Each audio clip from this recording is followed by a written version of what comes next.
You're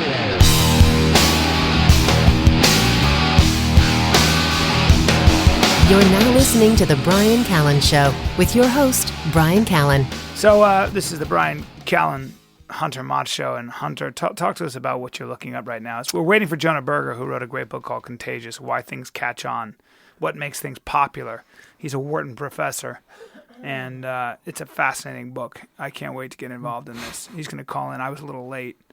So we told him to wait. Muktuk? You were talking about muktuk? Yes, muktuk, which is it's also known as Inuit or Eskimo ice cream sometimes. And it's usually made of frozen whale blubber and frozen whale skin and blubber. Delicious. My mouth is already watering. And I believe that it also, much like, sort of Western ice cream, it often comes in flavors, like they'll mix in berries. So berries from the tundra, from the Arctic? Yeah, exactly. Seasonal berries and whale blubber. Wow, that's delicious. So it's actually ice cream you can chew. Yeah, I mean, the interesting thing is, apparently the skin is supposed to be frozen. Right, of course, well, duh. So, that's probably why they call it Eskimo ice cream. I'm always fascinated by things that they call, like, when they talk about, like, Japanese pizza. Yeah. Right? And First of all, Eskimo is considered politically incorrect. It's Inuit. Well, Dave Attell has a joke where he's like, I'm a racist, but I'm a unique racist. I hate Eskimos. I hold rallies, and it's like, down with Nanook. Well, joke. Eskimo is just sort of a larger category that includes the Inuit and the Yupik. And then the Aleut, as in the Aleutian Islands, are closely related, but I don't know if they would fall under... The term Eskimo has fallen out of favor as pejorative and is widely being replaced by the term Inuit. But we shouldn't just call everybody from that part of the world Inuit because that's just one tribe. I can't keep up. I can't keep up with the politically correct army. They're even protecting the rights of the Inuit/Eskimo. My problem with the politically correct movement is that I think they point their guns in the wrong direction. I think a lot of times they attack good people. Alec Baldwin called a paparazzi guy a cocksucker, and apparently that made him homophobic. And when they attacked him, and Alec Baldwin's the farthest thing from a homophobe. In fact, Alec Baldwin's done a lot of things for gay rights and believes in them, and is a very kind of left of center guy who's a very inclusive person. I don't really necessarily agree with his politics, but the one thing you can't say about Alec Baldwin is that he's homophobic. And they really railroaded him, man. And it's just a lunatic fringe and people who they're not doing anybody a service. They're certainly not doing, if they're trying to defend gay rights, they're not doing that person and they're not doing that group of people any favors. They're being extremists. They're not creating an environment for an actual conversation. No, they're being unfair. It's my problem with the PETA people. They come after people for, I think it was Charlize Theron who was talking about how AIDS research should be done on animals if it's going to save lives, and oh my God, she hates animals. And well, when you do that, you lose people like me. I'm not going to support you. I don't think you're fair. I don't think you're very fair. I think you're being unfair. Jonah Berger. Yes. Bryan Callen, sir, sorry to keep an esteemed leader of thought like yourself waiting. We are recording, by the way. We've been talking about you. And about muktuk. And about whale blubber and mixed berries. So that's how we pass the time. Okay. Good to hear. Yes, sir. First of all, I loved your book. And I want to start by just sort of, I guess, kissing your ass a little bit, because I just find people like you, when you take a subject I've long been fascinated by. Why are they popular, others are not? Why do some YouTube videos go viral? I mean, I'm a comedian. I'm constantly thinking about how I can sell tickets and get people out to see me. And sometimes things catch on. You took on and looking at the amount of research and the effort that went into this, you came up with an answer. And what I find so fascinating about the book is it differs from The Tipping Point, which you talk about a lot in the book, Malcolm Gladwell's book, because Malcolm Gladwell talks about in The Tipping Point the groups of people that are responsible for how things catch on. But in your book, Contagious, Why Things Catch On, you get even deeper into human psychology and how our brains work and why certain things catch on and others don't. And you break it into six steps. And that's all I wanted to say, and then we just let you go. that was a long intro, man. I'm just excited. I'm excited to have you on the line. A long and very nice intro. I appreciate it. And I think to your point, whether you're you have your own small business, you're an entrepreneur, you're a larger company, you're a manager at a big organization, we all want our stuff to catch on. Whether it's a product, we have a new product or service, whether it's an idea within our organizations, whether we have a piece of online content that we want to be distributed.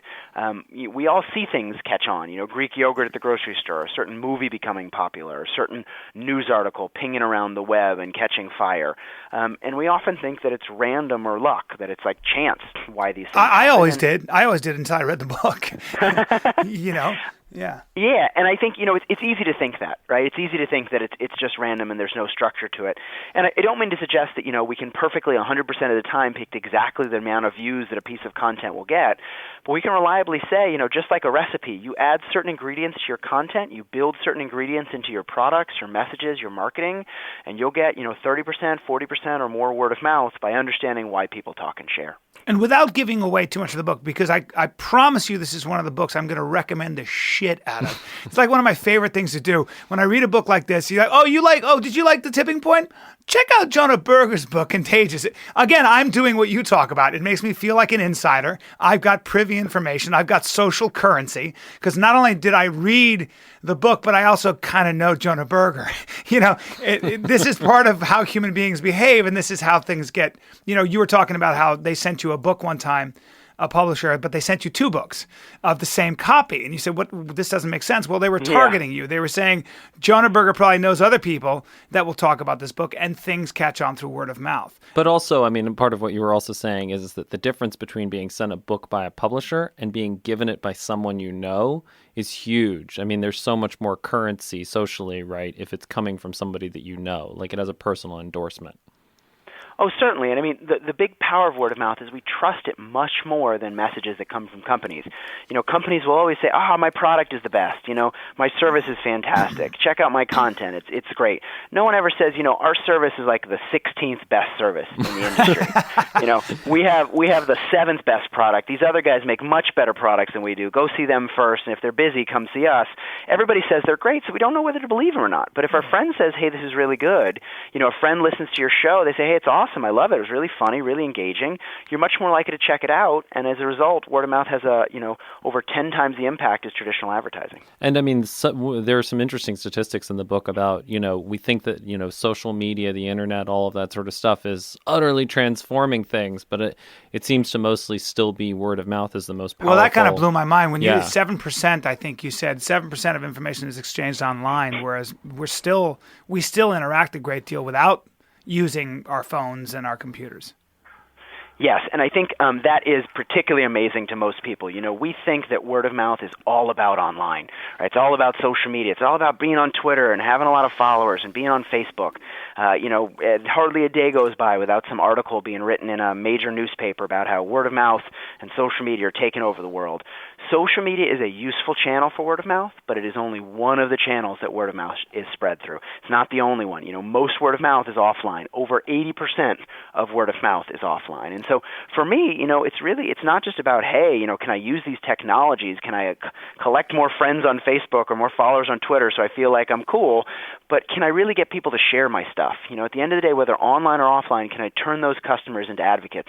You're a comedian, you know this. Someone comes to your show and loves it and tells someone else, hey, it's really funny, or tells one of your jokes and tells somebody else, and they like it, they'll go check you out. It's how do we take the people that already like us and get them to spread the word?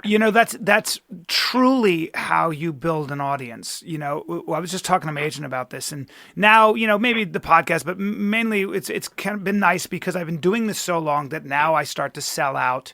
And usually you can tell the mark of a comedian is if you can sell it on a Thursday or a Sunday.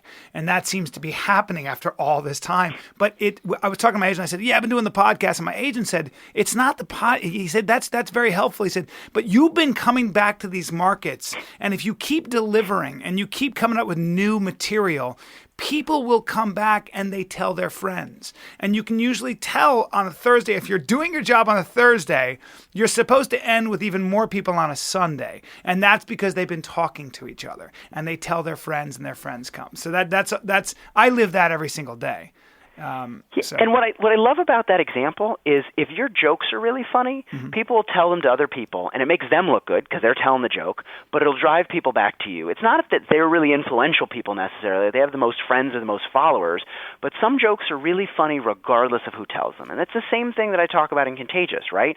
You want to make sure, is your message spreadable enough, is your message talkable enough, that whether someone has 10 friends or 10,000, they'll pass it on, whether it's to make them look good or tell a story or all these other factors that I talk about. And at the end of the day, that helps carry you along for the ride.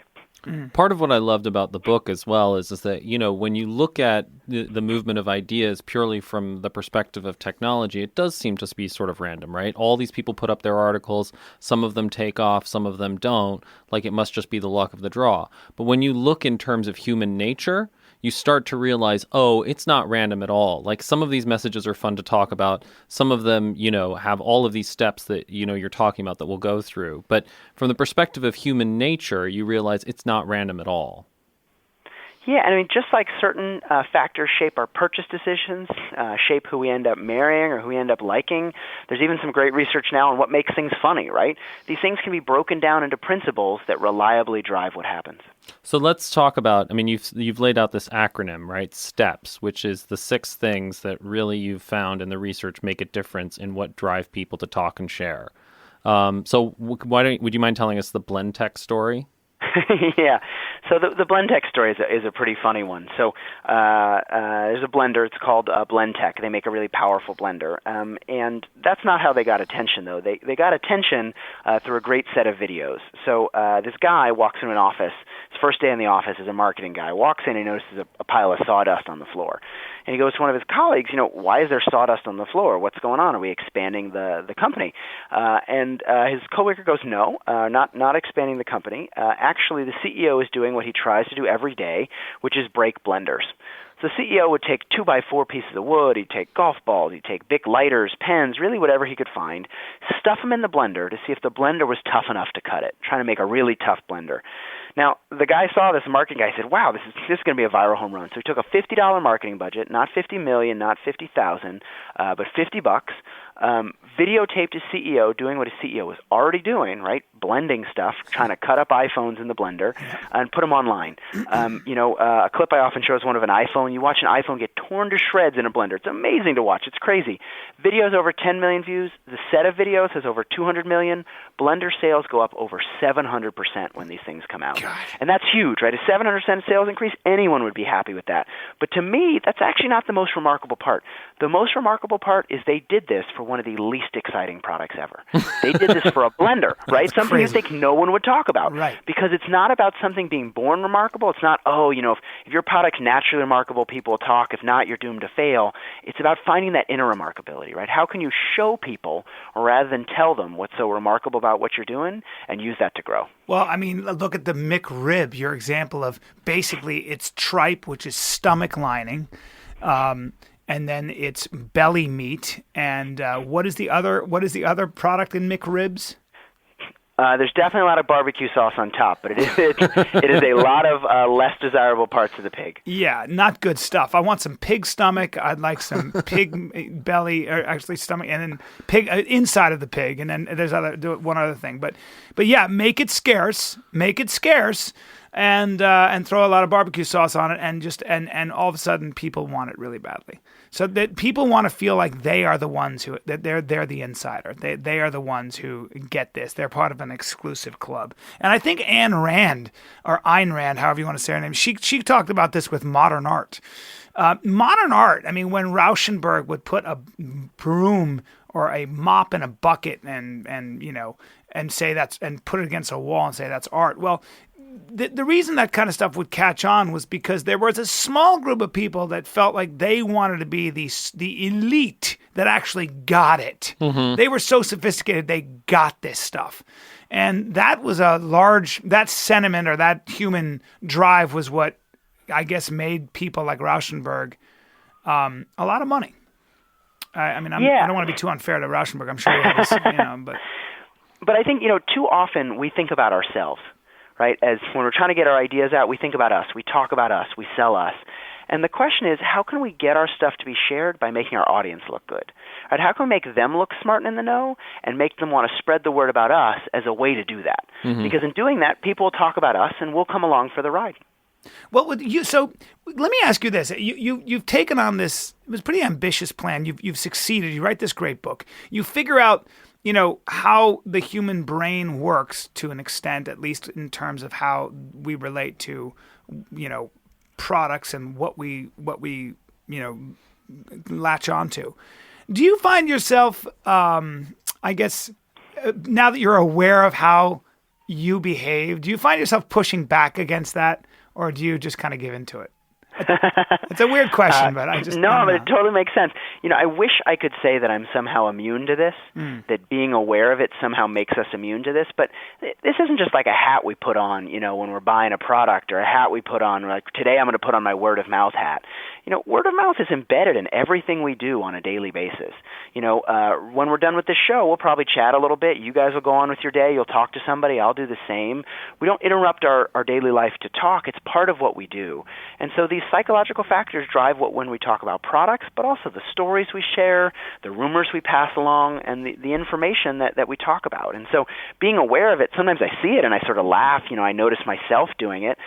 This social currency idea, you see it all the time with humble bragging, right? People want to tell others how great they are, but they don't want to seem like they're bragging. Right. So they'll say, well, okay, I couch my brag in a little bit of a nick against myself.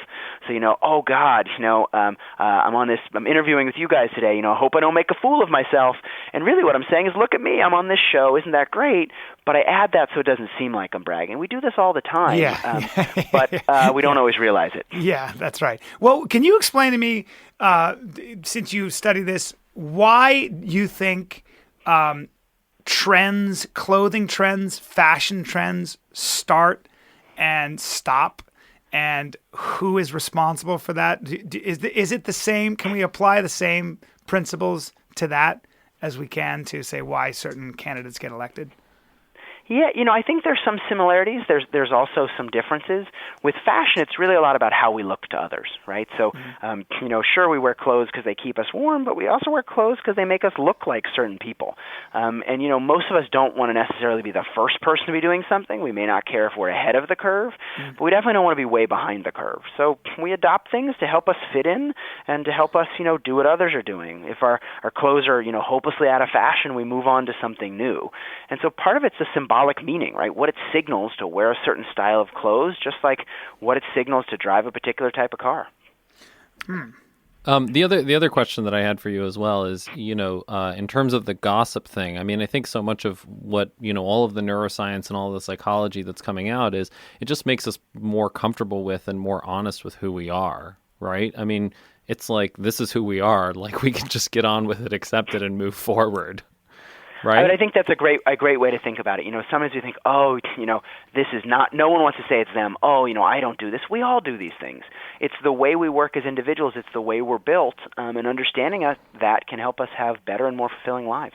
And we can now start to design messages that are better suited towards human beings, because so often, we feel frustrated because, we try and get people excited about campaign finance or global warming or whatever it may be. And then, we inundate with them with a bunch of statistics, and then they don't respond. And it's easy to see that as like, human beings are, they're just not interested in They're ideas. irrational. Exactly, they're irrational. Yeah. It becomes this sort of thing where you start blaming the customer rather than recognizing, oh no, the failure is on me because I haven't actually designed a message. Like, what are my real reasons for being excited about ideas? It's because I feel like I'm part of this cool club that knows these things. And then the ideas have to be packaged. So it's like, hey guys, here's an opportunity for you to look good, rather than it being about, as you said, about me. Yep. It's so easy to blame the audience. When things don't go the way we hope, it's like, oh, they didn't get it. And it's like, well, take a step back and think about what can you do by understanding them to help increase the chance they'll get it in the future. Yeah, there's I wanted to ask you as well. There's a book by Everett Rogers called The Diffusion of Innovations. Yes. Which is, sort of, I like the way Jonah said that. Yes. He knows the book. I have a top 5 book or a top 7 book list, and that is in there. Yeah. Really? That's one of my favorites. Yeah, great book. Damn. It's an awesome book. And, it's sort of, in many ways, it's the intellectual precursor to your book. Much less accessible than Contagious is. Yeah. But that was such an eye opener and so awakening for me because, the book opens with talking about scurvy, right? Where we often think that innovations succeed on their own merits, right? And you can't get any simpler intervention than fixing scurvy by like giving people a lime. Yeah. And yet it took about 200 years for that to catch on. God. 200 years. And yeah.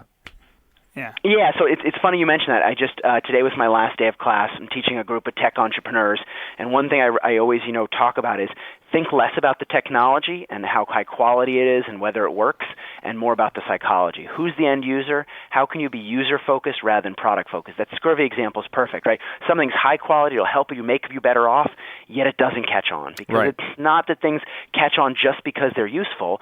They catch on based on why people talk and share. Well, it's emotional, Jonah, isn't it? I mean, my God, when you try to get people to eat better, I was talking to my friend, having an argument. He was saying that he was supporting Bloomberg's idea that there should be no trans fats in foods, and I said, problem with the government legislating that kind of stuff is that people know what's good and bad for them. They don't eat things because it's rationally good or bad. My God, we were with a bunch of college-educated people that all of them were smoking, and I said they all know that this is probably going to cause cancer. They're not being rational about it, So do you find that all the time? I mean, it's really an emotional issue. Oh, certainly. So we did some work trying to get people to make healthier choices, similar to what you're talking about. It's not that people eat fatty food or smoke because they think it's good for them. It's about, the identity it communicates, the emotional benefit. So we did some things where we changed the identity associated with different sorts of foods or different behaviors. So, for example, we associated eating junk food with an identity people didn't want to be associated with, made them much less likely to eat junk food, right? If you think about junk food as communicating identity you don't want it to communicate, you're going to be less likely to do it because you're not eating it because you're like, oh, rationally it's the right thing to do. You're eating because it tastes good. And so we need to pull on a different lever to change behavior. So it becomes about membership in a club, basically. It becomes about membership in a club, what it signals about you. Just like when you drive a car, you put on some clothes, what does it say about you to wear, to say a certain thing, to pass on a piece of content, or to engage in a certain behavior? I just think the book is so relevant to everything in a way, like just my relationship and how you get somebody to how many arguments do you see, especially with guys? They just start shouting their point of view, and then they try to sell it to you, and nobody's really listening to each other. Whereas, or my God, and if you're with your wife or your husband and you're trying to get a point across, you have your stated philosophy here. It's you could use a lot of the principles in this book to kind of get to somebody, I think. Certainly, yeah. And these are the same principles that drive what people share, but also the decisions they make. Triggers, the next thing in the framework, shapes all types of decisions, not just what we share. It shapes what we purchase and even who we vote for. Yeah, can you talk about that a little bit? Sure. So, my favorite example of triggers, I think we all know the Geico Hump Day ad from this past year. So Camel walking through an office going, what day is it today, guys? What day is it? What day is it? Finally finds this poor woman. She goes, it's hump day. The camel gets really excited. The ad goes, how happy are people who save money with Geico? Happier than a camel on Wednesday. Wednesday's hump day. People love the ad, pretty funny. I didn't see that, but it's great. It's brilliant. Yeah. Oh, you haven't seen it? Yeah. No, I love that. It's funny. It's not that funny, but it's sort of funny. Yeah. But what's neat is when you look at the share data of that ad, and that ad is the second most shared ad of last year. And so it's good, but it's not amazing yet. It's done extremely well. And so one thing you might wonder is why, right? Why did so many people share this piece of content? Well, if you look at the data, you see an interesting pattern. There'll be a spike, and then it goes down, and then another spike, and then it goes down, another spike, and then it goes down. You look closer, the spikes aren't random. They're 7 days apart. And if you look even closer, you'll notice that they're every Wednesday, or as it's colloquially known, hump day, right? And so this ad is equally good or bad every day of the week. It's the same thing on Monday, same on Tuesday, but Wednesday rolls around, and it provides a ready reminder, what psychologists would call a trigger, to make people think about it and talk about it and share it. Because if something's top of mind, it's much more likely to be tip of tongue. It's not just how much we like something, it's whether we're thinking about it or not. Man, I can just see your book being passed around by CEOs to all the employees. But also, I think actually the sector that needs it most, because listen, CEOs will be smart about marketing and, they'll follow the dollar. I think the community that needs it most is the nonprofit sector, because that's, particularly in education, that's where I spend a lot of my time. And very often, there's this idea that like education is good for you. It's vegetables. You should like it. And then it just sort of is like thrown at people. And then it's like, talk about blaming the audience. Like, why are the kids not interested? Why are they not engaged? Or, spreading messages like global warming or campaign finance. I mean, the nonprofit sector is really the one that tends to blame the audience. I think that point is so important, I often, when I talk to people about these ideas, I ask them to make a simple choice. Which is tastier, broccoli or a cheeseburger? And that's a no-brainer, right? Everybody would say a cheeseburger, unless you're a vegetarian or you really, really like vegetables. Yeah, unless you're lying to yourself. Yeah, yeah, or a liar, one or the other, right? You're a vegetarian, you're a liar. Yeah. But so the question is, well, what do you do then if you're broccoli, right? If you got something really good, too often we sit there, particularly in the nonprofit community, we're broccoli. We say, we're good for everybody. People should eat more of us. This is what people should be doing. If we just tell them we have lots of vitamin C and fiber, they'll do it. And meanwhile, people keep chomping away on the cheeseburgers and the fries. And it's not random or luck, right? It's based on the way our stomachs and our tongues are built. Certain things are tastier than others.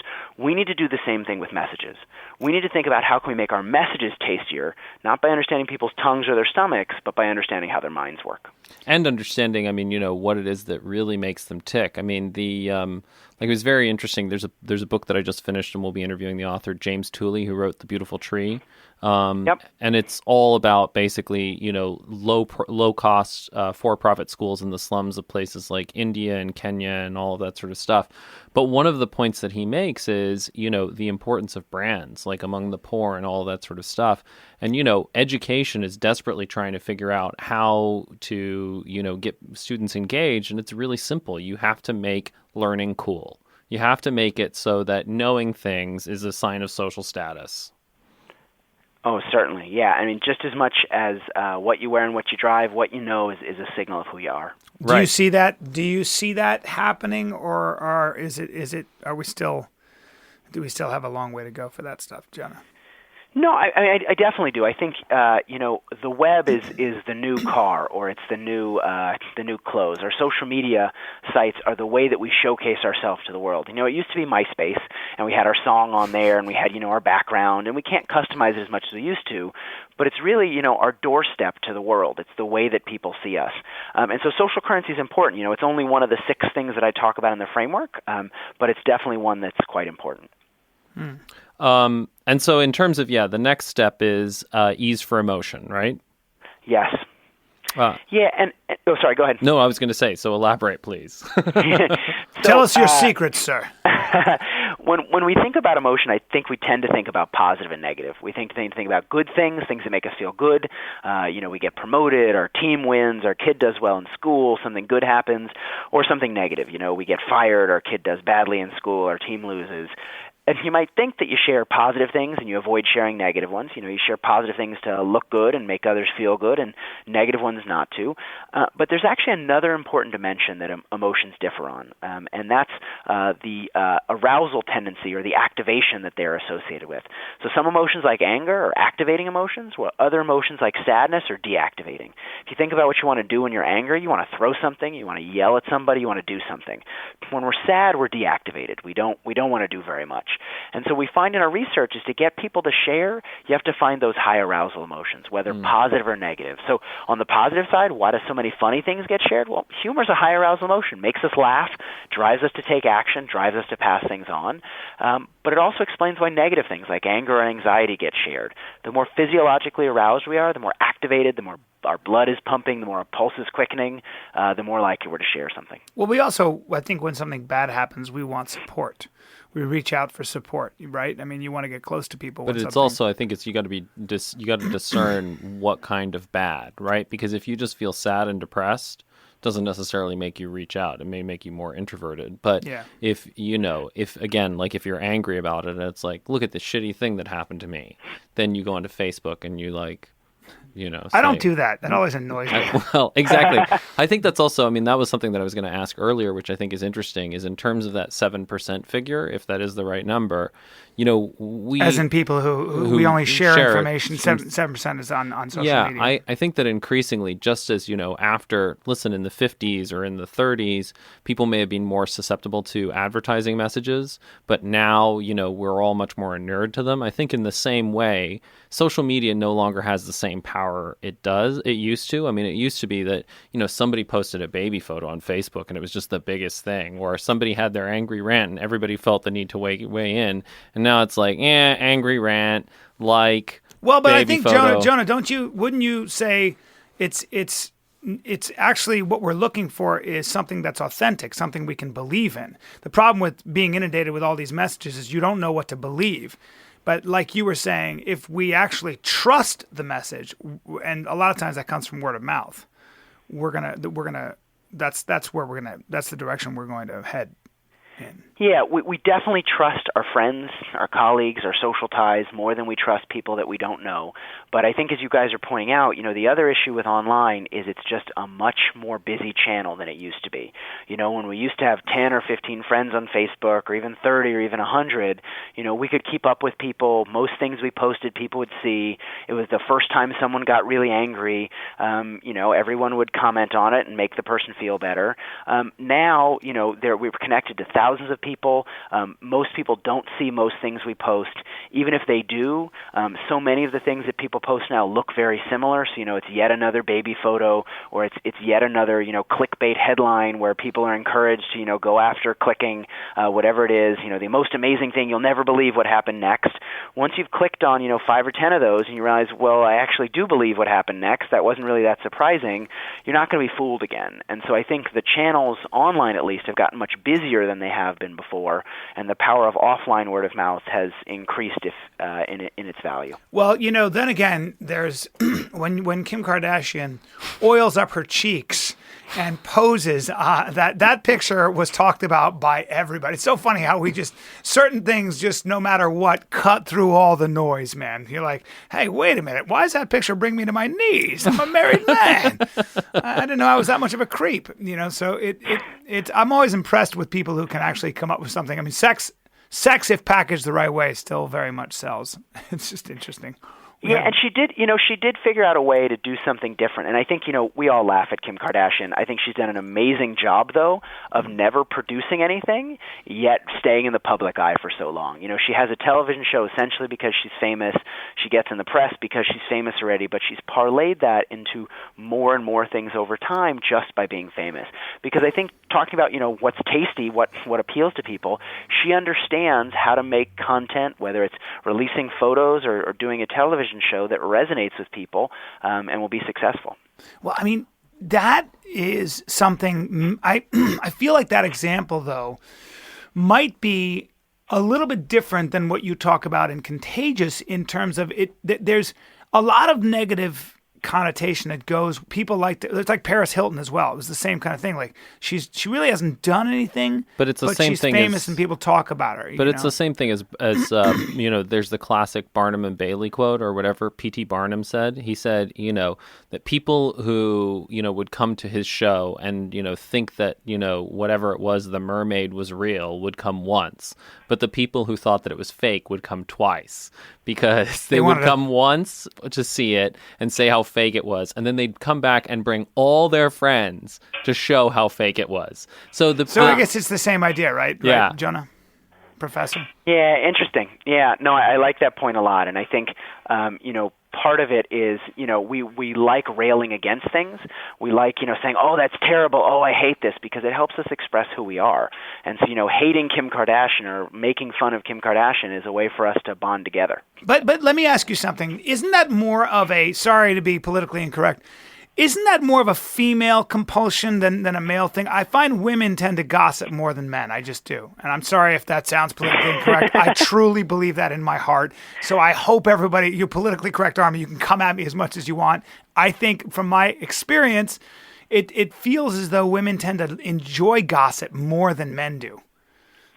So there's a little bit of data, we think women may talk more than men. There's a little bit of data that suggests that's not really the case. Women don't talk that much more than men, but people definitely talk about different things.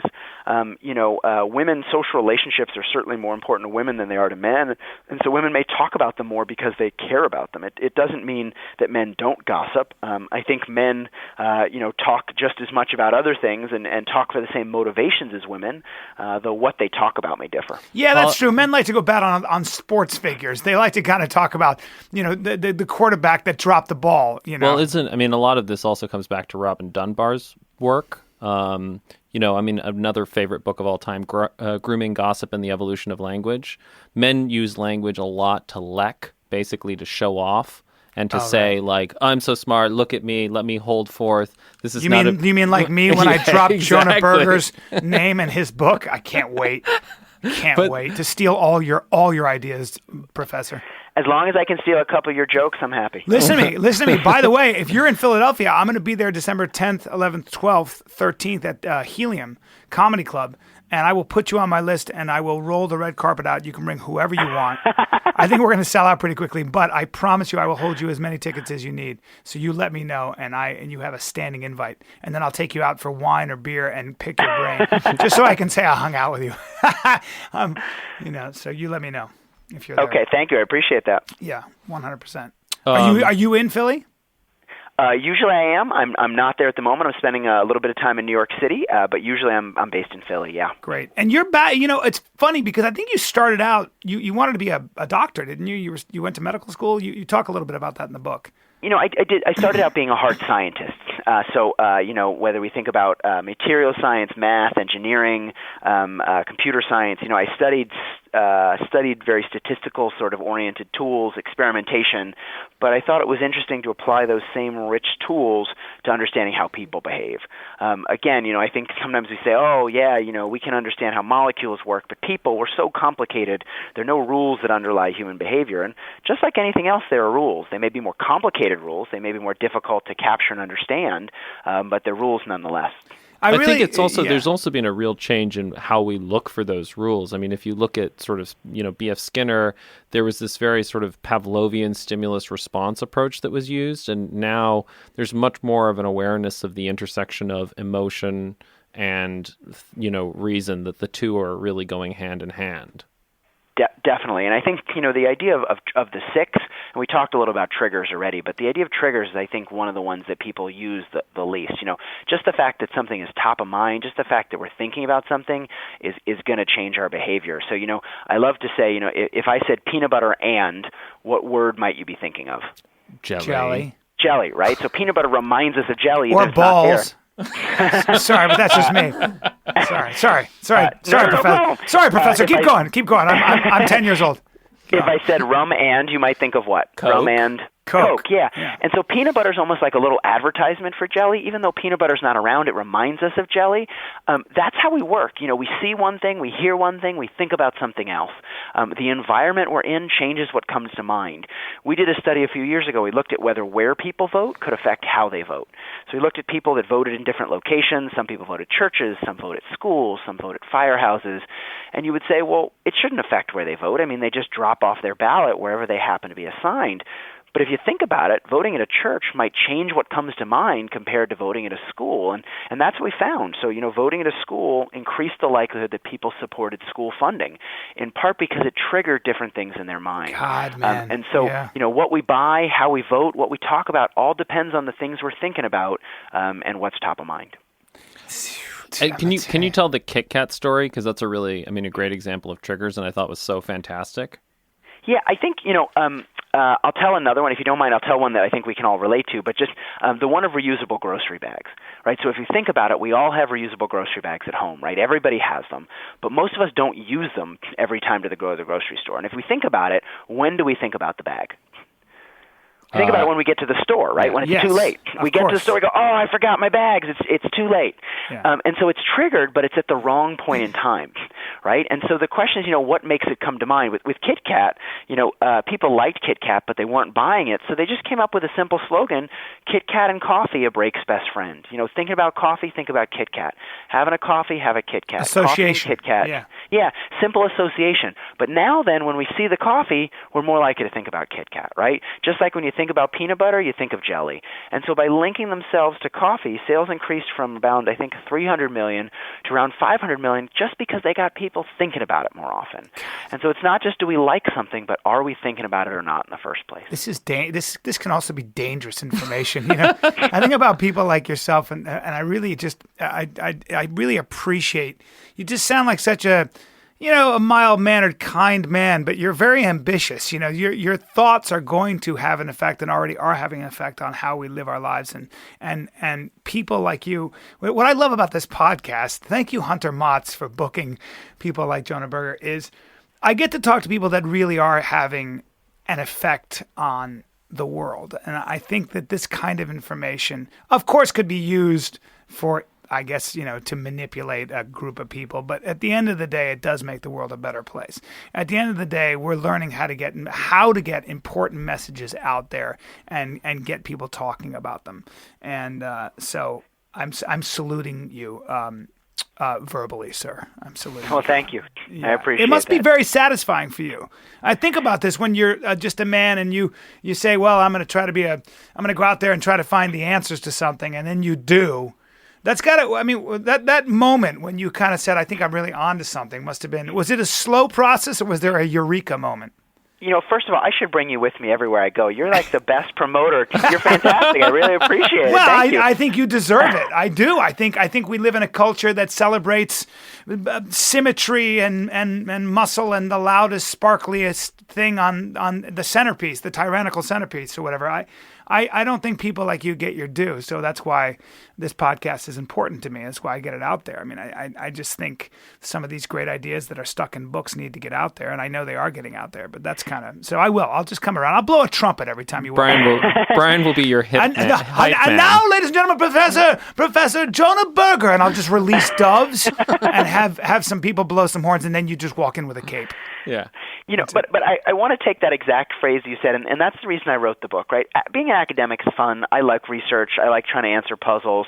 But it's the most fun when you help people. If at the end of the day you do a lot of research, but no one ever reads it and no one ever uses it, it's not very useful. And so the reason I wrote Contagious was really to get these ideas out there. There are lots of great research that I and others have done for, decades now in this space, but people haven't really applied them. It's so easy to jump on the social media bandwagon or follow some social media guru, and there wasn't really anything out there that people could follow to figure out how to get more word of mouth. And so, do I think we've solved everything? Definitely not. There's much more out there to learn, but I think we've learned some things, and I think this is a useful toolkit to help people to get their stuff to catch on. Well, before we let you go, what are you working on now? I'm curious.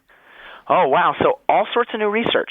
So we've done some stuff about, what drives online sharing versus offline sharing, what changes when people talk to large groups versus small groups, but also doing a lot of speaking and consulting, helping companies apply these ideas. So got the opportunity to work with the Gates Foundation and help them with some development messaging. I've worked with, large companies like Google or LinkedIn or Coca-Cola to help them think about how to use these ideas. So, whether it's nonprofits or for-profits, really helping people figure how to get their message out there and get the good stuff to catch on. Fantastic, man. And in terms of the development stuff, there's been some really interesting stuff that's been done with embedding health messages in soap operas and, things like that, right?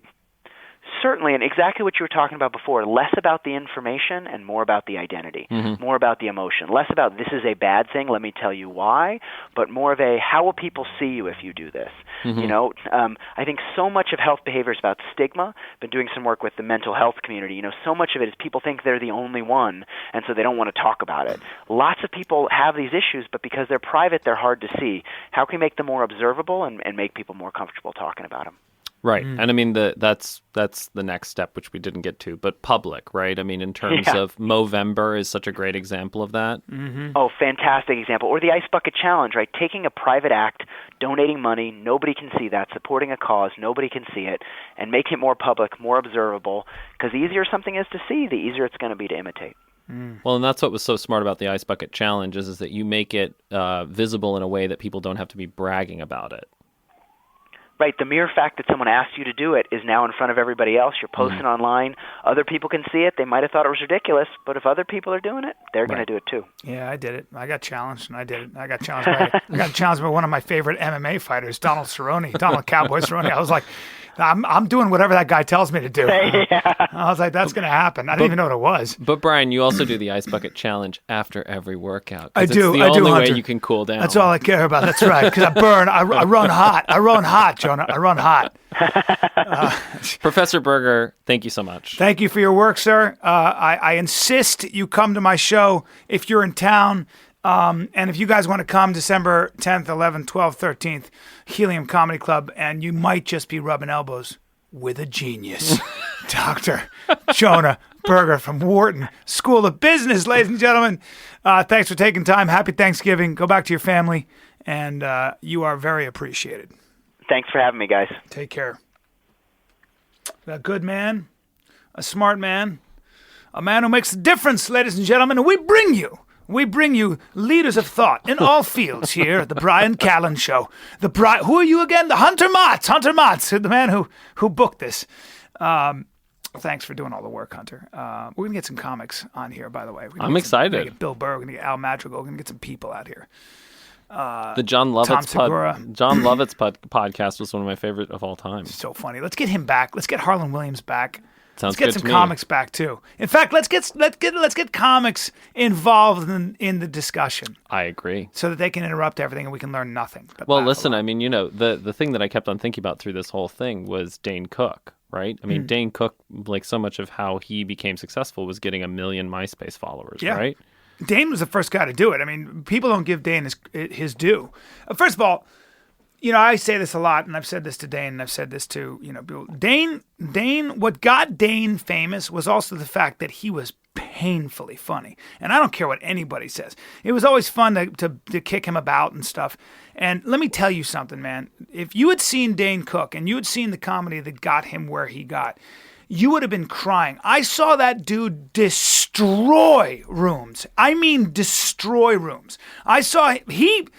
Dane is one of the guys, Dane and Joe Rogan, Dane was one of the guys that got me back into comedy. I saw him at Dublin's 10 years ago. Literally, I mean, it was like somebody dropped a bomb. I've never seen people explode with laughter, and he did it for about 45 minutes. I went, I got to do that. I want that right there. And he was killing me. So, and then on top of that, what happened with Dane was he started getting emails, and he started answering those emails. And he said to himself, you know what, man? Because I've talked to him about this. He said, if I answer every single email and I create a list, I can start actually developing a network here. Mm-hmm. Kevin Hart did the same thing. Kevin Hart literally said, I'm going to do what Dane Cook does. And he went around after his shows, and he was playing for not a lot of money, and he just would get people's emails. And he was so funny. Here's the difference. He both Dane and you got to be funny if you're going to do this. You got to have a product people want to come back and laugh at.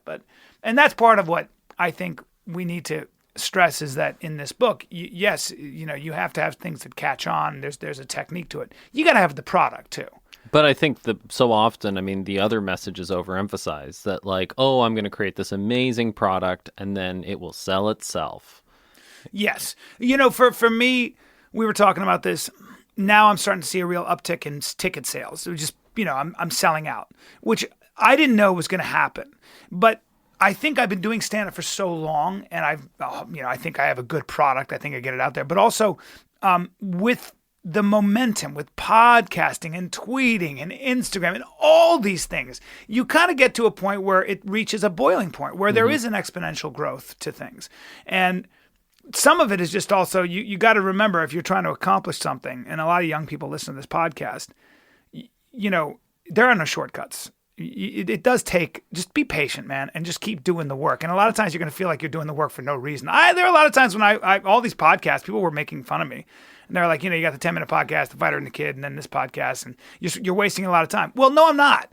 First of all, this podcast, I have so much fun talking to people that we were talking about having comedians, a round table of comedians talk with people like Jonah Berger.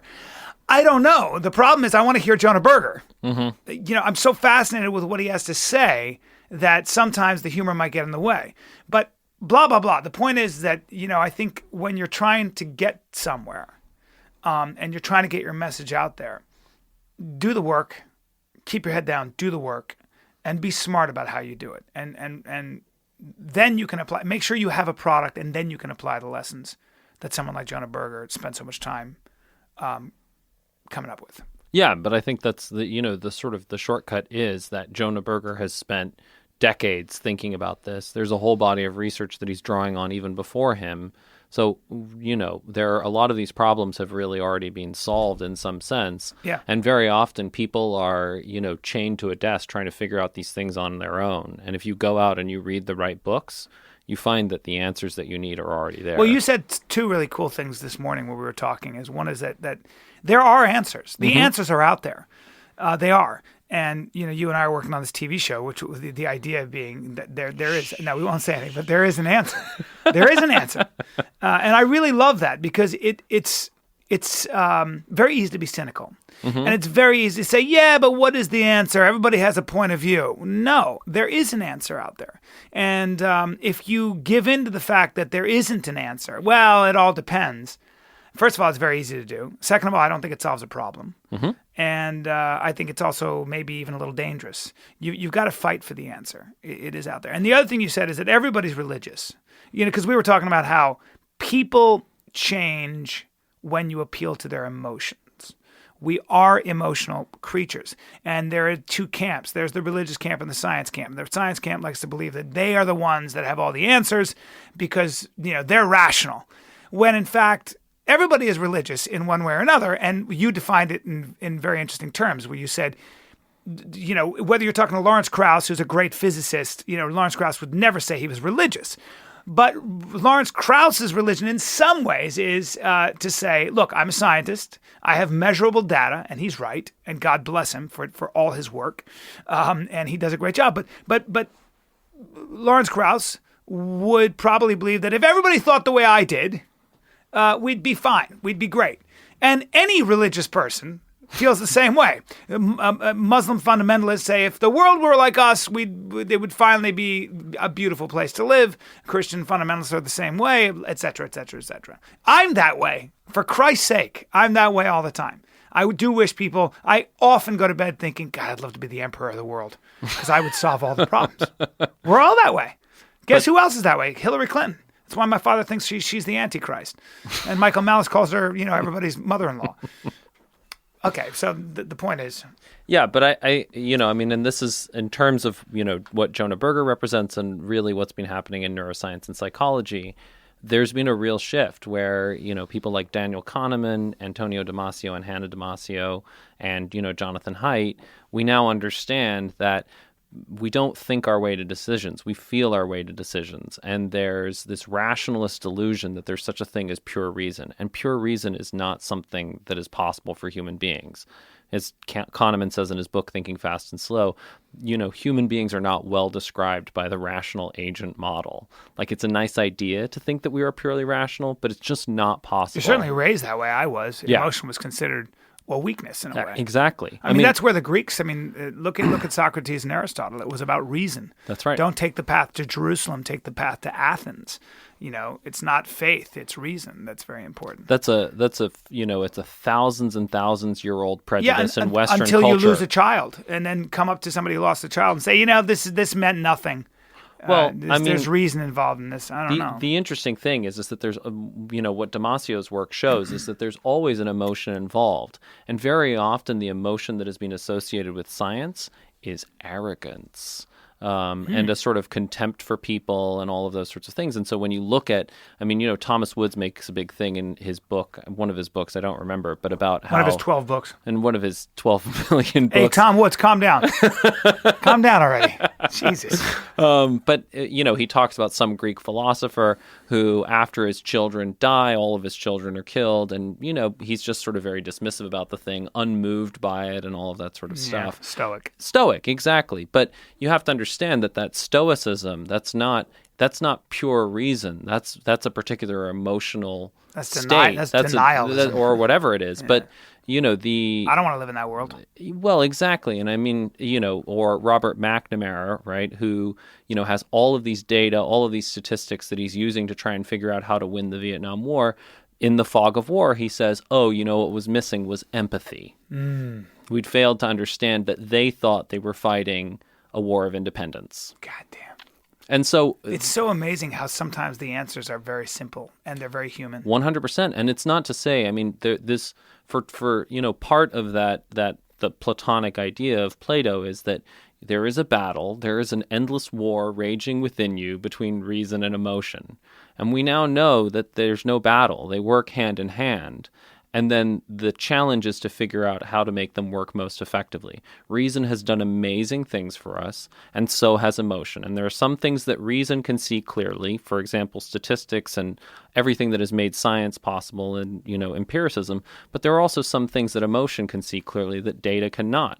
For all of his data, Robert McNamara could not see the thing that really mattered about the Vietnam War. God damn. I like that. I wish I had said that.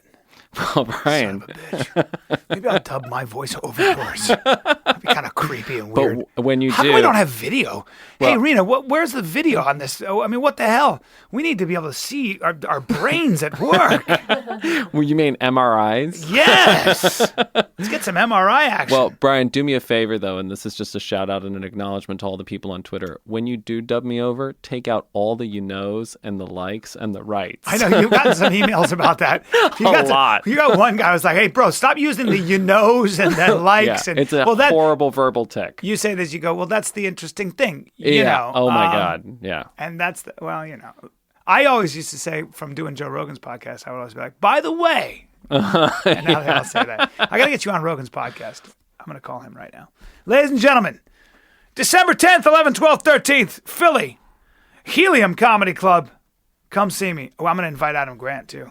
You Hopefully should. I can get Berger and Grant to my show. Jackpot. Get them together. Yeah. Or just the whole Wharton faculty. Oh, I'd love it. Can you imagine? I mean, that actually, do you think that you would finally earn your father's love?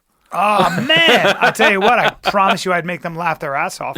That's a cool thing about being a comic. I don't give a shit how smart you are. I'll shatter your ribs, mofo. And that's a fact. Yeah. I had 6 shows in San Diego, sold out. People couldn't even get in. It was such a good feeling. So anybody in San Diego, thank you for coming out. You guys were incredible. What incredible crowds. And Ontario, my God, the Inland Empire. I love those crowds, man. I don't know what it is. Working class motherfuckers. Just muscular people out there. Heavy. Some people were heavy. Some people were muscular. And they just work. You can see that they just... Whatever it is, they earn their money, and they come to laugh. They are so rowdy and wonderful. Bryan, have you ever considered that while you might not be the emperor of the world, you might be the emperor of the Inland Empire? Yes! Yes, good people out there. Ontario is your kingdom. Good people in Ontario, man. Ladies and gentlemen, thank you so much. You've been listening to The Bryan Callen Show with Bryan Callen. Be sure to like him on Facebook. Just search for Bryan Callen Comedy. And follow him on Twitter. Just search for @Bryan Callen. You can also find him online by visiting his website. Just go to bryancallen.com. Until next time, bye-bye.